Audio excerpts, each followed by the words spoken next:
What if you could take a simple $1,000 and turn it into something that actually grows? I'm not talking about some get-rich-quick scheme. I'm talking about a real blueprint. And today, we're going to break down that exact plan step by step. So let's just get right to it. Imagine I hand you $1,000, cash, right now. What's your immediate gut reaction? What's the very first thing you do with it? Seriously, think about it. That first instinct says a whole lot about your current financial plan. For most of us, it's one of two things, right?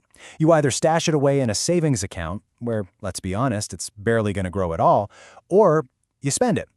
A little instant gratification, but then poof, it's gone. By 2026, both of these are basically dead ends if you're trying to build actual wealth. So, we need a totally different game plan. Let's call it the momentum mindset. The whole idea here isn't just to save money, it's to create a financial snowball. One that starts small but picks up speed and grows bigger and bigger over time. But I gotta be super clear about something. This is not about getting rich overnight. It's not one of those things. This is about being smart and strategic. It's about playing the long game, the way people who actually build wealth do. All right, so here it is. This is the entire strategy in one snapshot. We're splitting that $1,000 into 4 very specific buckets. First, protect. Second, skills. Third, growth. And fourth, a micro asset. This is our roadmap for the whole thing. Okay, let's dive into the first piece of the puzzle. Before we even think about growing the money, we have to protect our starting point. This is the foundation for everything else we're going to do. So out of our $1,000, we're taking the first $200 and setting it aside.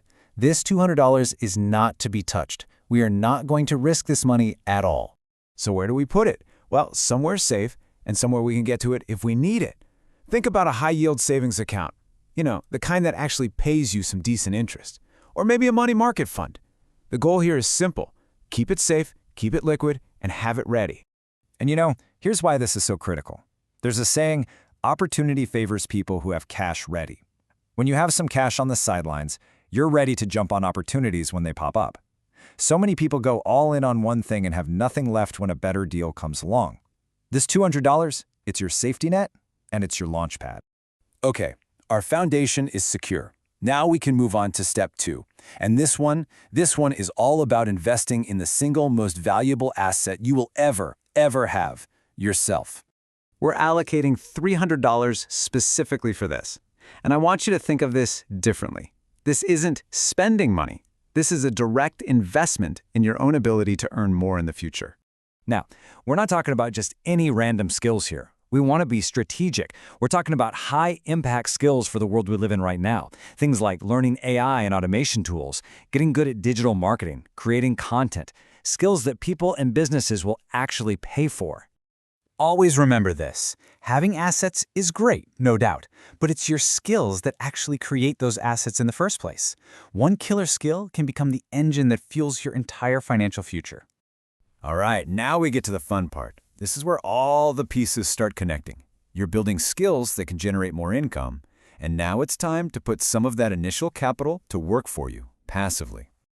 So we take another $300 from our original $1,000 and we dedicate this slice entirely to growth. This is the portion of your money that's going to be working for you even when you're sleeping. So what are we talking about here? Things like index funds, which are amazing because they let you invest in a little piece of the entire stock market all at once. Or ETFs, which are kind of like pre-made baskets of different stocks. You could even put a small, strategic amount into solid, long-term crypto projects. I'm not talking about hype coins, but the real deal. The key is thinking long-term. And here's the golden rule for this step. You've probably heard it before because it's true. Time in the market beats timing the market. Just consistently putting in small amounts over time is almost always a winning strategy compared to trying to find that one perfect moment to buy. Okay, we've protected our capital. We've invested in our skills. We've put money to work for growth. But now we get to the final step. And honestly, this is the part of the whole plan that almost everybody skips. And it just might be the most powerful piece of the whole puzzle. Let's talk about building a micro asset. All this means is creating a small, independent little engine that generates income for you on its own. And we're going to use our final $200 for this. Now, I know what you might be thinking. $200 doesn't sound like much, but trust me, it is more than enough to get the ball rolling on a small project. So what does a micro asset actually look like? Well, it could be anything, really. It could be starting a faceless YouTube channel about a topic you're passionate about. It could be creating a simple digital product, like an ebook or a set of templates. Maybe a small blog in a specific niche. The idea is to start small. And this is the real game changer. A microasset is how you finally break the link between how many hours you work and how much money you make. One successful little asset can eventually earn you more than years and years of just saving money in a bank account. So when you put all of these 4 pieces together, what have we really been talking about? It's more than just a plan for $1,000. It's a fundamental shift in your mindset.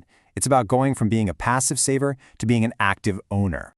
Here's how different that looks. The old mindset is about saving what's left after you spend. The ownership mindset, that's an active strategy. You're not just saving, you're protecting. You're not just spending, you're investing, and you're building. It's a completely different game. So here's the bottom line, the one thing to take away from all of this. Saving your money is important, but saving alone is not going to make you wealthy in 2026. It's just not.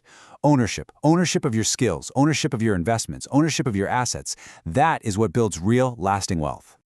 In the end, that first $1,000 isn't just money. It's a test run.